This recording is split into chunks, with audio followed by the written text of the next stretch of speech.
افسانہ، علامتی افسانہ اور تنقید۔ پروفیسر علی حیدر ملک۔ اپنے بارے میں یا اپنے حوالے سے گفتگو کرنے کو ہمارے معاشرے میں عام طور پر معیوب خیال کیا جاتا ہے، لیکن بعض اوقات یہ ایک مجبوری ہوتی ہے۔ آج میں بھی ایک ایسی ہی مجبوری سے دوچار ہوں اور اپنی ہی ایک تحریر کا حوالہ دے رہا ہوں۔ بات یہ ہے کہ آج سے 16-17 سال پہلے 1974 میں نے ایک مضمون لکھا تھا جس کا عنوان تھا فکشن اور تنقید کا پرنالہ۔ یہ مضمون اس طرح شروع ہوتا تھا: کہتے ہیں کہ لطیفوں کی ابتدا خواہ کہیں سے ہو اور کسی سے ہو، اس کا اختتام یقیناً سردار جی کے کسی کارنامے پر ہوگا۔ ظاہر ہے کہ یہ بھی ایک لطیفہ ہی ہے، لیکن اردو تنقید پر نظر ڈالتے ہوئے یہ لطیفہ بڑی شدت سے یاد آتا ہے، اور یہ محض لطیفہ نہیں بلکہ ایک سنجیدہ اور سنگین حقیقت ہے کہ اردو ادب کی گفتگو چاہے جہاں سے شروع ہو، اس کی تان لازماً غزل پر آ کر ٹوٹے گی۔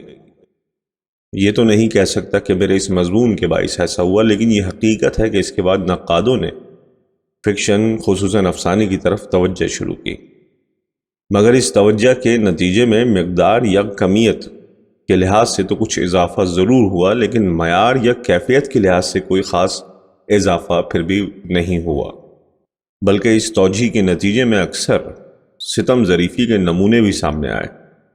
ذرا اس ستم ظریفی کی مثالیں ملاحظہ فرمائیں۔ شمس الرحمن فاروقی نے تحریر فرمایا: میں اس نتیجے پر پہنچا ہوں کہ افسانہ ایک غیر معمولی صنف سخن ہے اور الخصوص شاعری کے سامنے نہیں ٹھہر سکتا۔ کوئی کھیل محض اس وجہ سے عظیم نہیں ہو جاتا کہ اس کا کھیلنے والا بادشاہ یا وزیر اعظم ہے۔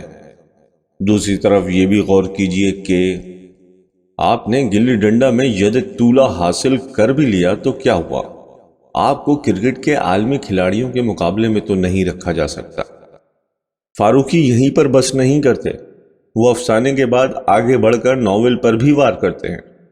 میں اسی لیے ناول کو بھی شعر سے کمتر مانتا ہوں، افسانہ تو پھر افسانہ ہے۔ فاروقی دور حاضر کے اہم نقاد سمجھے جاتے ہیں۔ افسانے اور ناول کے بارے میں ان کے زرعی خیالات آپ نے ملاحظہ فرمائے۔ اب یہ بھی سنتے چلیے کہ جس مضمون میں یہ زرعی اور نادر خیالات پیش کیے گئے ہیں ان کا عنوان ہے افسانے کی حمایت میں۔ ہم اور آپ فاروقی کا تو کچھ بگاڑ نہیں سکتے، بس یہ دعا کر سکتے ہیں کہ اللہ افسانے کو ایسی حمایت اور ایسی حامیوں سے محفوظ رکھے۔ ایک اور صاحب ہیں محمود ہاشمی، انہوں نے تخلیقی افسانے کا فن کے زیر عنوان اپنا ایک مضمون میں یہ فیصلہ صادر کیا کہ ان دنوں افسانہ مختصر ہو یا طویل، یہ خالص ادب کے دائرے میں نہیں آتا۔ ادب یا لٹریچر یا آرٹ نام ہے شاعری، مصوری، موسیقی کا، لیکن یہ افسانہ بیچارہ خواہ مخواہ گیہوں کے ساتھ گھن کی طرح ادب کے چکر میں پڑا پس رہا ہے۔ نقاد موصوف مزید رقم تراز ہیں۔ افسانہ، کہانی، قصہ عام ذہنوں کی فطری پیداوار ہے۔ ہر شخص خواہ وہ پڑھا لکھا ہو یا بالکل جاہل، دن بھر میں 2 4 10 5 افسانے ضرور تراشتا ہے، انہیں بیان کرتا ہے اور اس کا اظہار بھی اپنی جگہ مکمل ہوتا ہے۔ آپ نے دیکھا فاروقی نے افسانے کی حیثیت کو شاعری کے مقابلے میں کمتر بتایا تھا، جبکہ ہاشمی نے اس کے وجود ہی کو ماننے سے انکار کر دیا۔ لیجئے جڑ کٹ گئی نخل آرزو کی۔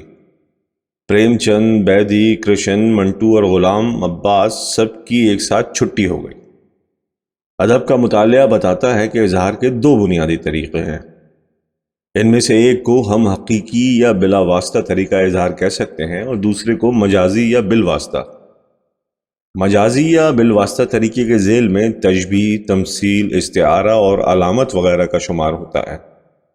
ان میں علامت کی حیثیت سب سے اعلیٰ و ارفع ہے، مگر اس کے ساتھ ہی مشکل اور پیچیدہ طریقہ اظہار کی ہے۔ شاعری میں مجازی یا بالواسطہ طریقہ اظہار اور اس کی مختلف صورتوں کے استعمال کو خوبی تسلیم کیا جاتا ہے، لیکن جب استعاراتی اور علامتی افسانے لکھے جانے لگے تو نقادوں نے آسمان سر پر اٹھا لیا۔ گویا جو چیز شاعری میں حسن تسلیم کی جاتی رہی وہ افسانے میں بدعت شمار ہونے لگی۔ حالانکہ علامت کی ضرورت اور اہمیت کا اعتراف ہیگل نے بھی کیا ہے، اور یہ تو ہمارے نقاد بھی جانتے ہی ہوں گے کہ ہیگل اردو کے علامتی افسانہ نگار نہیں تھے۔ ہمارے نقادوں نے بلند آواز میں اور تواتر کے ساتھ یہ نعرہ لگایا کہ اردو افسانہ حقیقت نگاری سے روگردانی کا مرتکب ہو رہا ہے، افسانے سے کہانی کا عنصر غائب ہو گیا ہے۔ وہ یہ سمجھنے سے قاصر رہے کہ حقیقت نگاری کی منزل طے کرنے کے بعد افسانہ اب صداقت نگاری کی راہ پر گامزن ہو چکا ہے، اور کہانی یا کہانی پن کی کوئی معین یا جامد شکل نہیں ہوتی، اس کی بہت سی شکلیں ہوتی ہیں۔ کہیں یہ سطح پر ہوتا ہے، کہیں زیریں لہر کی مانند، کہیں یہ مربوط ہوتا ہے اور کہیں غیر مربوط۔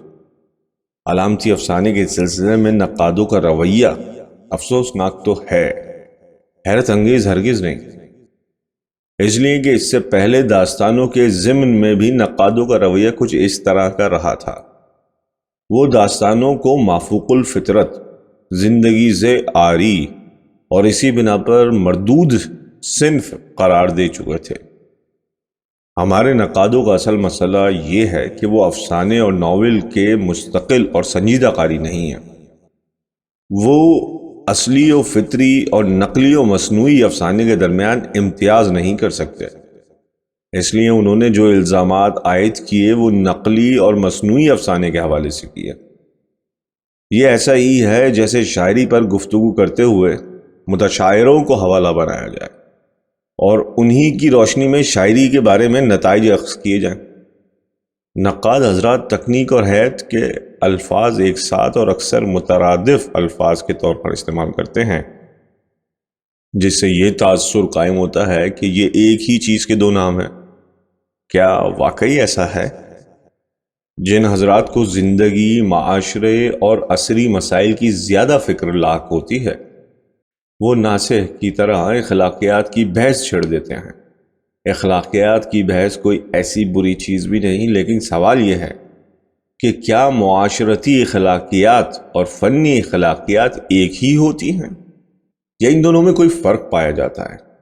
اگر معاشرتی اور ادبی اور فنی اخلاقیات میں تصادم ہو تو پھر ترجیح کسے حاصل ہوگی؟ ایک سوال یہ بھی ہے کہ جس طرح شاعری کی تنقید کے لیے شعری ذوق ضروری سمجھا جاتا ہے کہ افسانے کی تنقید کے لیے اسی طرح کا افسانوی ذوق ضروری نہیں ہے؟ یہ اور اس طرح کے بہت سے دوسرے سوال ہیں، لیکن سب سے بڑا سوال یہ ہے کہ سوال کس سے کیے جائیں۔ بہتر یہی معلوم ہوتا ہے کہ جس مضمون کے اقتباس سے اس تحریر کا آغاز کیا گیا تھا، اسی کی اختتامی سطروں کو نقل کر کے اسے ختم کر دیا جائے۔ مذکورہ بالا مضمون کے آخری فقرے یہ تھے: اردو فکشن اور تنقید کے درمیان معیار اور مقدار کی جو خلیج حائل ہے وہ حد درجہ افسوسناک ہے۔ اس کا ایک نتیجہ یہ ہوا کہ تنقید کی ترقی بھی رک گئی، کیونکہ تنقید کی قسمت اب فکشن سے وابستہ ہے، شاعری سے نہیں۔ کیا ہمارے نقاد حضرات اس کی طرف توجہ فرمائیں گے، یا تنقید کا پرنالہ اب بھی وہیں گرتا رہے گا؟